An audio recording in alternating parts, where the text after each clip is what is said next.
చక్కనమ్మ పైడి బొమ్మ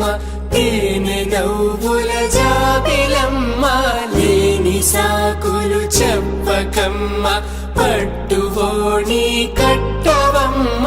నాన్నయదపై నిన్నటిదాకా అల్లరి ఆటలు ఆడినా చిన్నారి తల్లి లేత భుజములు నేడు చీరలు మోయునా చెల్లో తురిమెను మంచి సంపంగు